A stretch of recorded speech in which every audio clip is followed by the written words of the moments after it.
you wouldn't see them walking up and down High Street and just think to yourself, that person's homeless. It's almost like a third world problem, but within our own community.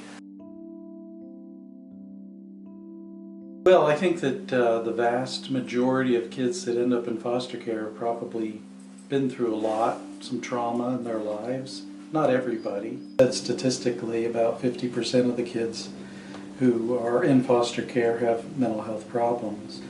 So emotionally, they struggle with conditions that might be inherited from the family that they disrupt from. Sometimes substance use is a very common reason why kids have to be taken from their home. I spent a total of 8 years in care, 3 years in Dayton, Ohio, and 5 years here in Columbus. And so overall, I would say my experiences have been great. My reasoning for going into foster care was mom was strung out on drugs. Well, I had the opportunity to live with my family first. Then from there, I lived in 4 different homes. You turn 18, a lot of foster families are done with that youth. And so then they're, trying to help another youth or whatever the case may be. There really aren't any formalized supports once they reach the chronological age of 18. So a lot of those kids find themselves floundering, trying to continue school, trying to take on jobs, not having a place to live, not having role models, for instance. So it's very difficult for them during their adolescence and then beyond, because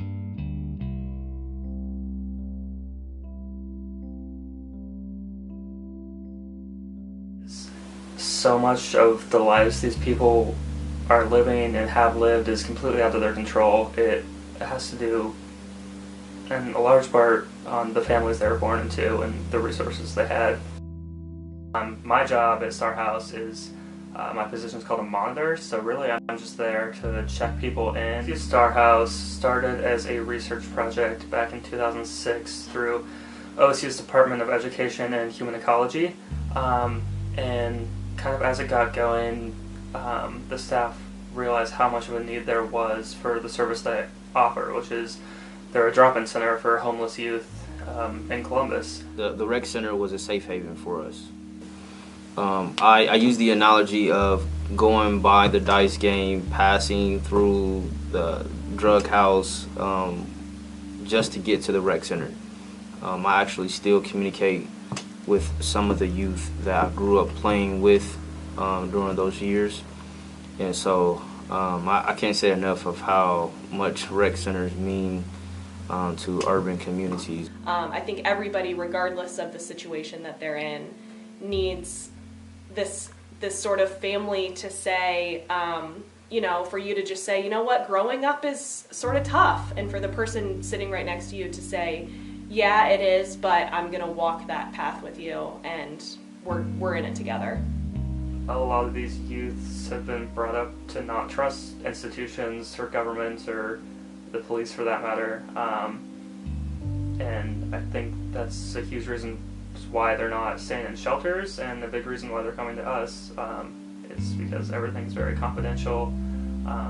We don't ask any other questions really besides, are you homeless, and are you between the ages of 14 and 24?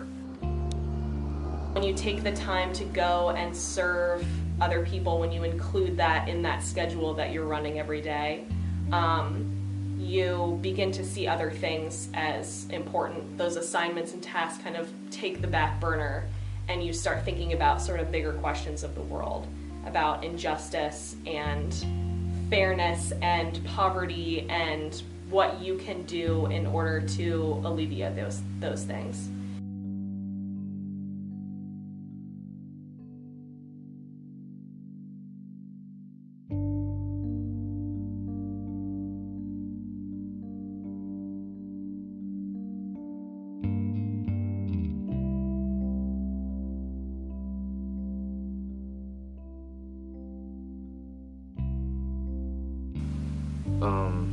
So I think for me, if I didn't have those supports, I wouldn't be where I am today.